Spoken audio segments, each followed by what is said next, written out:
Hey guys, this is Hope, and today I'm talking about this. First of all, is number 5 of the Best Life vlog, and this is kind of ideas and thoughts that you can look at to kind of help you on your journey. And I think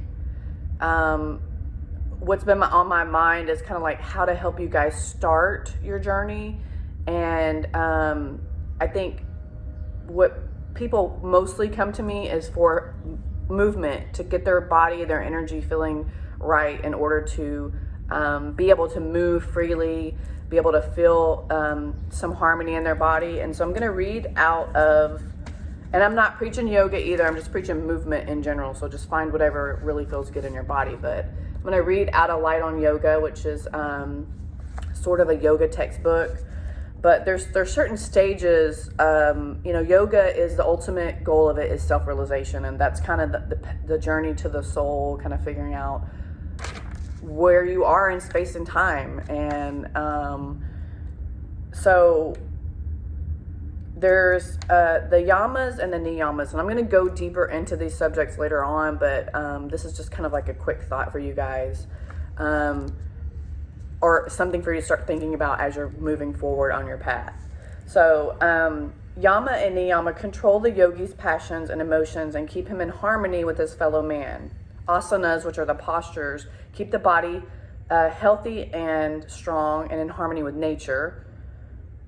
Finally, the yoga becomes free of body consciousness. He conquers the body and renders it as a fit vehicle for the soul. So the very first step in that is getting the body free of sickness or illnesses, which disturbs the physical equilibrium. I have a lot of people that come to me weekly who are struggling to get their bodies feeling right again. They're still trying to lose weight. Their muscles are tight. They have some mental distress or stress in general. They suffer from anxiety and depression. And we're really trying to remove these distractions from that so we can move further in higher alignment with our highest good, right? So step 1 is get your body feeling right and get your body free of dis-ease or disease. And so, like I said, that's taking steps to, if you have disease related to weight issues, so you need to get your nutrition under control, so you can not have all the extra weight and the stress on your bones and your joints, and you can actually move your body and start to move that stagnant energy within you. If you have mental stress, we're trying to tackle the things that are causing the stress, causing the fear, kind of getting behind that, finding the root of the things and dealing with those, so they can not cause you distraction when you're trying to kind of delve deeper into the self, to kind of figure out what makes you up and where you are in time and space. That's the whole idea of self-realization.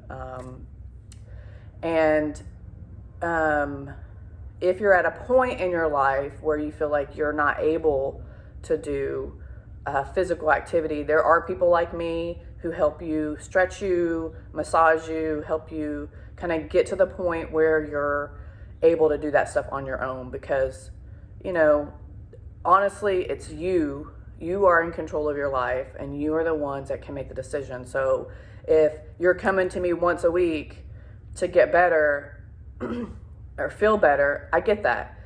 But how about do some home practice too? Do some stretching at home. Do some self-massage. Or if you have the mental stress, then you work on meditating 5 minutes a day and start to build a practice that way. If you're working on nutrition stuff, and we've talked about like trying to eat better so you can not have inflammation in your body, then you need to take the steps, meal prep, do the things that you need to do, and set yourself up for success. That's what this whole month of May is about, is setting yourself up for success so you can really get to the point where you want to be and make these changes in your life that you want. Because you're not, then you're going to continue on this same cycle, same problems. And it might sound like I'm being a little bit hard on you, but if you're really wanting a practice and you're really wanting to make changes, but you're not willing to do the work, then I don't have time for you. And because you're not even making time for yourself. You're expecting me to do all the work for you. And I don't think that's going to get you to where you need to be at, because really, ultimately, the work is within you and you have the power to do what you need to do. So I know this might sound a little bit hard or tough love, but that's the reality of it. It's like a person who's addicted to something. Nobody else can change or fix you. You are the only one who are willing to take the steps, or who need to take the steps in order to make the changes in your life, because you're causing your own problems. Now, I know there are people that suffer from things that are uncontrollable, and I'm not saying anything about that, but I'm really talking about doing the work that it needs to take to make the steps to get to where you need to be. And if that means coming to more classes, or like I said, meal prepping, or doing the things that you need to do, then let's do it. Don't try to waste somebody else's time and use excuses for why you can't do what you can do, because if anybody knows how to make stuff happen with not enough time, you can talk to me. I'll raise my hand and we'll have a conversation about figuring out how to make time for you to do what you need to do. Because it really just sounds like a bunch of excuses to me. And I've been there. I've done it too. Like I've gotten to this lazy mindset and not want to do. COVID is horrible for that. And I think that's why there's so much depression. There's so many people trying to kind of get out of that rut. And it starts with movement. Make a move in your life today. Do something towards your health. And that's all it takes. A step a day, a little at a time. And that starts to build. And that momentum will come, I promise you. And you'll gain the benefits, and you'll be happier, and you'll be able to move better and feel better within your body.